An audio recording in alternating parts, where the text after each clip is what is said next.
Buenas tardes. Hoy estamos aquí, mi compañera Esther y yo, para presentarles nuestro trabajo titulado Francisco de Goya, el Coloso y sus problemas de atribución, centrándonos de la manera más objetiva posible en esta obra que ven a la derecha de sus pantallas, la cual ha levantado una gran polémica sobre quién fue su autor. Espero que disfruten de nuestro trabajo y que al finalizar algunos de vosotros nos deis vuestra opinión acerca del tema que vamos a tratar. Y como índice de nuestro trabajo, comenzaremos con una breve biografía del autor, para situarnos en el tiempo de nuestra obra y porque siempre viene bien para no perdernos.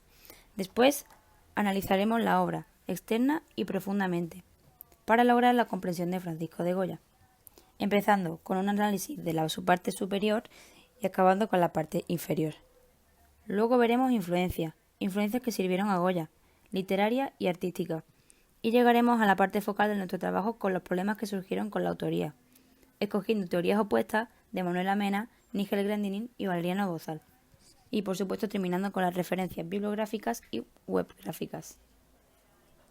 Francisco de Goya nació en Fuendetodos en el año 1746. Se formó en el taller de José Lozano en Zaragoza, donde conoció y se casó con Josefa Vallée.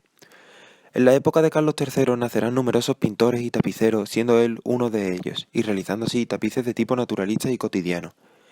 Conforme pasa el tiempo, Goya irá ganando prestigio y llegará a conseguir logros como director de la pintura de la Academia en el 1780 y pintor del Rey en el 1786. En el año 1799 es nombrado pintor de cámara, alcanzando así la cima profesional y comenzando a hacer pinturas murales. También este mismo año se presentan las premoniciones de la Guerra de la Independencia, donde reflejaba un lado espantoso con cadáveres y escenas crueles. En su serie Esto es peor. Cuando Fernando VII llega al poder, realizará sus obras más conocidas como por ejemplo La carga de los mamelucos, en la Puerta del Sol y los fusilamientos del 3 de mayo en Madrid. En 1805 muestra, en otra de sus obras más importantes, como es La maja desnuda, su amor y pasión hacia el género femenino. En los años finales de su vida murió su esposa, la Inquisición denunció a la maja ante el tribunal, e incluso cayó enfermo llegándose a pensar que podía morir, lo que le llevó a dibujar sus pinturas negras y 22 estampas llamadas disparate, entre las cuales se encuentra alguna como es Saturno devorando a su hijo. Finalmente, en el año 1824 viajó a Francia donde conoció la litografía recién inventada y 4 años más tarde falleció en la ciudad de Burdeos. En cuanto al análisis de la obra, El Coloso es una obra pictórica de entre los años 1818 y 1825, realizada en óleo sobre lienzo con unas dimensiones de 1,16 por 1,5 metros. Para comenzar con el análisis comenzaremos con la parte superior, en la que aparece un hombre gigante de espaldas, con los ojos cerrados en una postura de combate, algo apreciable en sus puños en alto, rodeado de nubes y tras unos montes que nos ocultan la parte inferior de su cuerpo, ocupando así más de la mitad de la composición.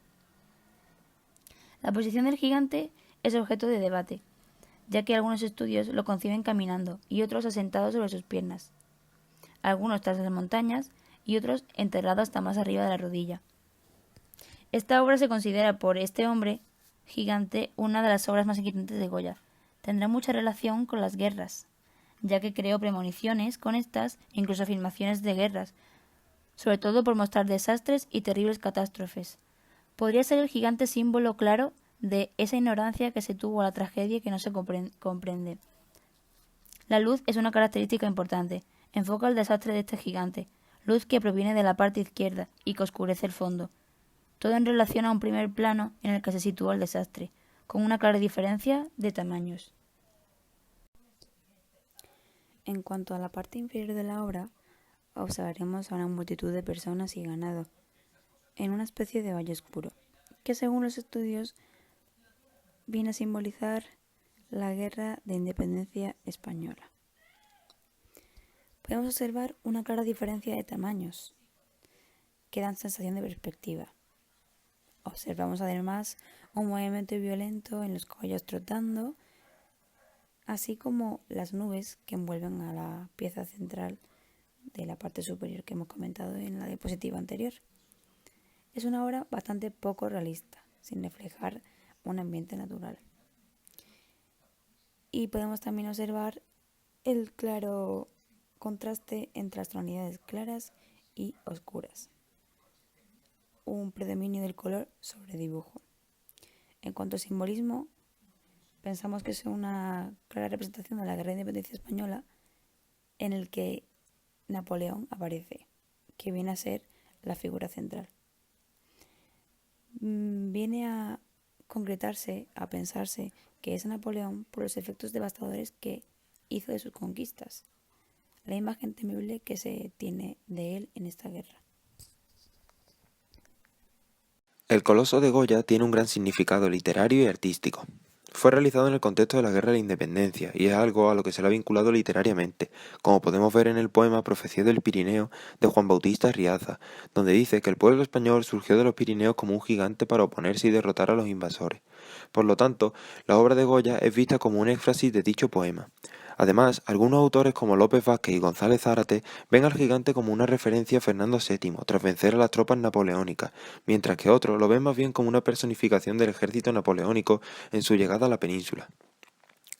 También tiene grandes relaciones con el mundo del arte, como pueden ser el Hércules Farnesio del que Goya habló en algunas páginas del Cuaderno Italiano, el Hércules de Zurbarán, al que se hubiese asemejado más si se hubiese realizado según la radiografía de manera frontal, su propio grabado llamado también El Coloso, donde aparece un gigante bastante parecido, pero de espalda, girando el rostro por completo, con una actitud melancólica, sentado y apoyando su brazo sobre una de las rodillas, y el globo, también obra suya a la que se asemeja en la división longitudinal, a diferencia de que en lugar del gigante aparece un globo, y en lugar de una multitud de personas aparece una tropa.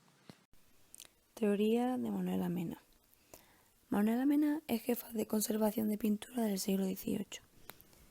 Y en una conferencia nos explica que el Coloso no es una obra de Goya, sino de su discípula Sanso y Juliá, quien observamos en esta imagen. Y para ello nos da una serie de argumentos. Entre ellos tenemos la aparición de una multitud de rectificaciones impropias de Goya en una radiografía de 1991. Un paisaje sucio distinto a otro de la misma etapa, claro y naturalista. El brazo del gigante incoherente, a lo mostrado en otras composiciones. Las figuras de pequeño tamaño y hombres cayendo de un caballo al revés. Toros no terminados y burros casi de peluches, a pesar de su maestría en la anatomía de estos animales y una perspectiva impropia en él. Para un adecuado análisis de la obra, debemos ponernos en contexto con una de las publicaciones de esta sobre las características, en donde intenta defender de algún modo que el cuadro es admirable. Pero aún así en el apartado 10 de la web del Museo del Prado, vuelve a defender su teoría. Dirá sobre Goya, no está seguro de lo que va a hacer y cómo lo va a hacer. Estos argumentos se refuerzan además en los trazos del ángulo inferior izquierdo con las iniciales AJ, quizás correspondientes a Sancho Juliá, que fueron recogidos en un documento para el Boletín del Museo del Prado en el año 2008. Entre otros argumentos también tenemos los aglutinantes. El Museo del Prado analizó los pigmentos y aglutinantes del Coloso y no dudan en que fueron de los usados por Goya. Pero obtienen dudas por los componentes que se han encontrado sobre la naturaleza y la inconsistencia de las capas de pintura. Además, la doctora Mena encuentra otros motivos para quitar la autoría de Goya, que son los tonos oscuros, los relieves, el aceite de nuez, las partículas de arena usadas y el tratamiento pictórico. Y el hecho de encontrar otras pruebas que garanticen la autoría de Goya da lugar a entrar en juicio con la perspectiva aérea. Se han observado varias capas de pintura que el artista creó en algunas zonas. Esto es algo muy habitual en las obras de Goya, pero la doctora Mena sigue dudando de la autoría. Argumenta que en esta obra no pinta sobre la imprimación rojiza, tal y como hace por ejemplo con la obra de Saturno. Además, por añadir, los matices de color que se añaden en el tercer plano parecen usarse como si fuera parte del primer plano. También encontramos una singularidad con el procedimiento pictórico. Las líneas negras con las que Goya se desprendía se aplican en la pezuña del burro. Aquí la doctora Mena corrige a dos teóricos, a Nigel Clandinin y a Jesús Vega, que son los que defienden que la obra sea de Goya. Estos pusieron el ojo abierto en relieve y la doctora Mena, sin embargo, dirá que el ojo está cerrado y que una simple pincelada sugiere que ese ojo está abierto. En cuanto a la figura del Coloso, pone en cuestión a la muchedumbre de la pradera de San Isidro con la del Coloso. Las figuras mismas, por su movimiento y distinción, son las que crean el espacio, una de las palabras de la doctora Mena. Y en el Coloso no consigue ni ese espacio ni la misma perspectiva. A destacar la estrategia compositiva, donde los animales y personas se disponen en una dirección tangencial opuesta a la inclinación, la extraña desunión a la factura entre el Coloso y la muchedumbre y la desigualdad de tamaño de la figura del primer término con la segunda. Nigel Glendinning es un catedrático emérito de la Universidad de Londres y estudioso de Goya, que en su artículo En torno al coloso atribuido a Goya una vez más, se muestra en contra de la teoría de Manuela Mena, ya que según él acentuaba lo negativo y eliminaba lo positivo. Al contrario que ella, ve al gigante avanzando con el brazo en alto hacia el fondo de la izquierda en diagonal y de cara a un enemigo que no aparece, pero que se puede intuir por el pánico entre la multitud, y no caminando entre las montañas de espalda a ésta. Otro aspecto en el que se opone es que ve el ojo del gigante abierto, con un mechón de pelo dibujado por una pincelada sutil para definir el párpado y no cerrado como dice Manuela Mena. En cuanto a la cabeza, Manuela Mena compara la del gigante con la de los protagonistas de los fusilamientos y la carga de los mamelucos, sin tener en cuenta el movimiento y los planos diferentes entre las obras. Según Glendinning, olvida un contexto en el que se publicaban poemas patrióticos, que harían ver esta escena como símbolo de fiereza y valor español en la figura del gigante, que va a enfrentarse a su oponente. Esto no sería tan desmesurado si esta obra se hubiese sido expuesta junto a otra llamada El Águila, con la que compartía similitudes y elementos alegóricos. Además, hay otra obra alegórica reconocida a Goya por los franceses, desaparecida hoy en día, con la que según documentos también compartía similitudes. Estos son datos que no aparecen en el estudio de Manuela Mena, quedando un tanto incoherente compararlo con obras de 1814, más fantasiosas, tal y como acaba haciendo para defender su teoría. Sin embargo, según he podido ver, ella no realiza el mismo análisis con todas las obras, ya que argumenta que el coloso no tiene datos sobre su procedencia y antecedentes estilísticos, y por ello es necesario atribuírsela a su discípulo. Esto no lo opina con obras como La Sagrada Familia y Tobías y el Ángel, llegadas al Museo del Prado y consideradas de Goya por ella misma. Para estas catalogaciones también oculta datos como el libro que publicó el Conde de Viñanza, donde se muestra una discrepancia en cuanto a la fecha en la que ambas obras llegan al museo. Manuela Mena argumenta al respecto no estar hablando de las mismas obras, al igual que hace cuando se le ofrece la posibilidad de que El Coloso fuese la obra llamada Un Gigante, que apareció en el inventario de Goya y fue vendida por motivos económicos a la familia Fernández Durán en torno a los años 30 del siglo XIX, debido a la Primera Guerra Carlista, datos que sí coincidirían. En cuanto a la supuesta firma de Asensio Juliá, Glendinning encuentra también fotografías antiguas que hacen ver más bien unos números de clasificación que una firma entrecortada como propone Manuela Mena. Por todos estos motivos, ve indebida la descatalogación de este cuadro hasta que no se argumente una teoría mejor, que no tenga tantos errores de investigación. Bueno, y para terminar con nuestra exposición, la opinión de Valeriano Bozal, mucho menos extensa que estos dos teóricos de los que hemos hablado, pero también ha aportado, que fue un estudioso de Goya. Y también se mostró en contra de la teoría de Manuel Mena, ya que las figuras que Goya dibujaba no fueron siempre iguales a lo largo de su historia. E incluso así, este gigante tiene mucho parecido con otras figuras de las estampas del autor. Sin embargo, no guarda similitudes algunas a las figuras que realizaba Asensio Juliá. Y también habló de la desigualdad que había entre el rostro del coloso y los rostros que hacía Asensio Juliá. Y bueno, para concluir finalmente del todo, hablar de que este trabajo fue una ampliación clara sobre los conocimientos de esta obra de Francisco de Goya, o creemos, y estamos en duda de que fue de Francisco de Goya, y no solo ampliamos nuestros conocimientos artísticamente, sino culturalmente. Hemos conocido investigadores como son Manuela Mena, historiador del arte que ejerció de jefa de conservación de pintura del siglo XVIII y de Goya en el Museo del Prado, a Nigel Glendinning, un hispanista de Londres que estudió y editó la obra de Cadalso, y estudió la vida y obra de Francisco de Goya, y a Valeriano Bozal.